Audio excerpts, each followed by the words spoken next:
This is mutation number 137, well trained with Kerrigan P0. And boy, I got well trained. I probably attempted this mutation at least 50 times using every prestige, including P1. I tried to make it work.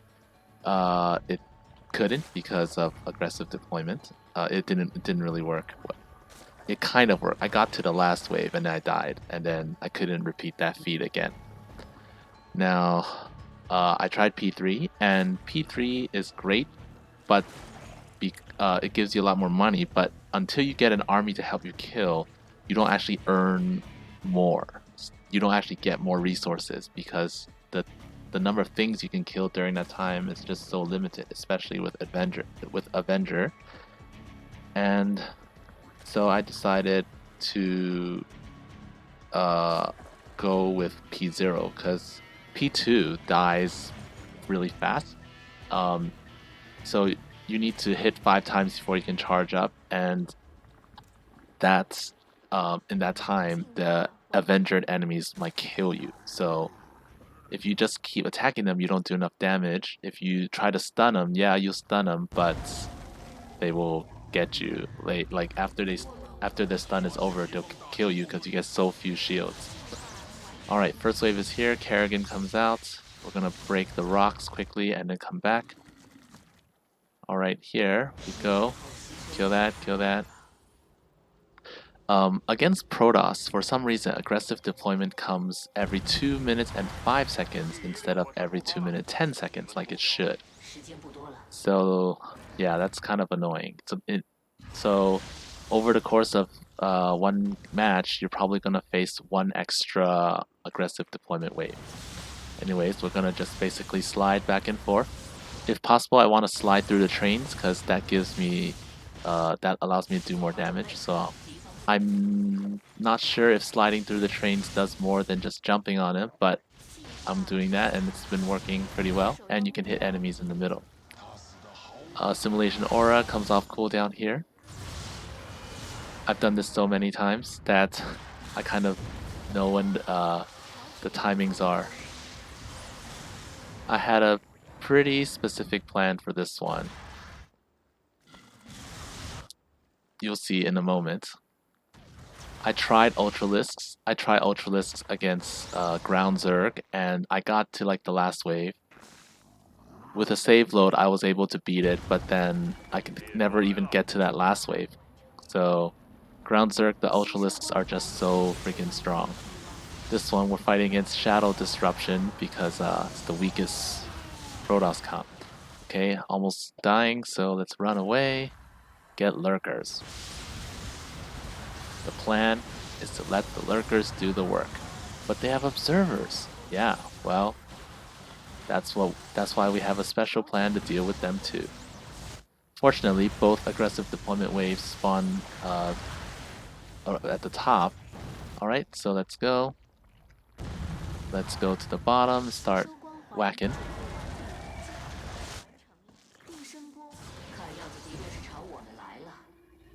We want like at least 6 Nidus Wurms.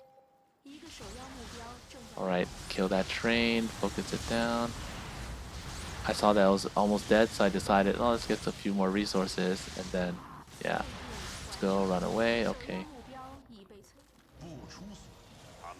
Aggressive deployment spawn there, okay, and at the top, get them. Starting from the 3rd train, we have immobilization wave for every train. So, we're kind of safe. So you can see here, they have an observer around the middle of the train, but if I use immobilization wave, the observer will die. And that's the plan. But with Protoss, with aggressive deployment, the waves that come with the aggressive deployment will also come with observers. So that's what the Spores are for. Since this comp doesn't have air until later, basically, as soon as the enemy spawns near me, the Spores will kill the observers in 3-4 shots. So here I see an observer. Okay, they died. I lost the lurker to the immortal, but that's about it. Here, this is the Nidus worms are there for tanking, and we're just gonna keep building spores and lurkers. So, immobilization wave, I want to hit the observers in both trains, so that's around 15. So here, both the observers from both trains are now dead, and now I can just run away and let my lurkers do all the talking. Here, same thing.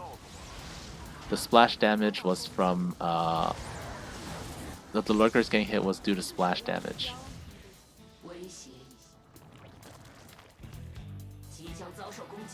Alright, so we're gonna continue building spores. Just run away. This spot between the two bases is important because we're gonna stop them from getting to our getting to our natural. And you see that I target fired the observers, but as a result, they're massacring my overlords, which is not cool. Next train is down here. All right.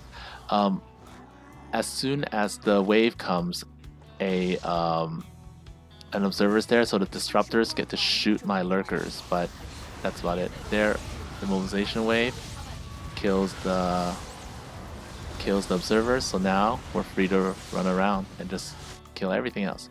Phoenixes won't lift anything because they don't see anything, and they just hang around buildings that they see. But I'm gonna build extra spores just in case I have to fight more, and if they go to my natural like they did in one run, they're gonna kill all my overlords there too, and that's not cool. Come here, make sure that guy's dead, just in case. Run, let the lurkers do the talking.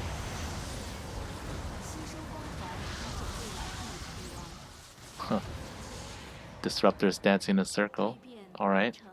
Here, while we have time, we're gonna kill all these. And we're gonna have more army at the bottom. So our reinforcements will go to the top. And again, when both trains are about to meet, when they're both about to converge, use immobilization wave, and all the detectors are now gone.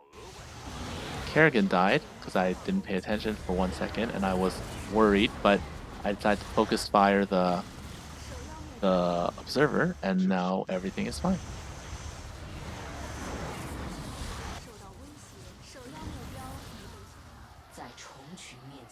Lurkers do a surprisingly high amount DPS, especially when they hit multiple cards. Alright, here we're gonna target. All those hydras died.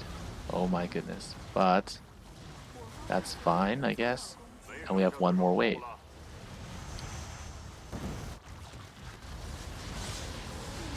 We have one more wave. So I thought about this and I decided when I used in another run, I decided that running is actually better.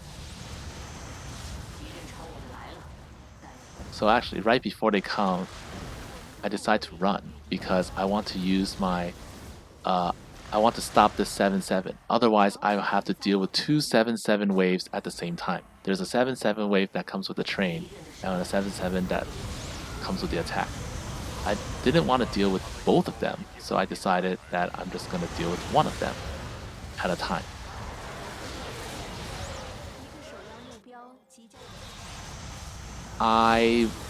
Maybe I could have had enough damage. Maybe I could have had enough damage to kill that train and all the escorts, but this was my first time getting this far, so I wasn't gonna risk it, and I knew that this would work. So I decided to go with this strategy instead. Alright, and then lurkers, they can move. And now, last train is gone. Probably could have gotten some armor shredding lings as well, but they may have been sprinkled in there, but I mostly focused on hydras and lurkers.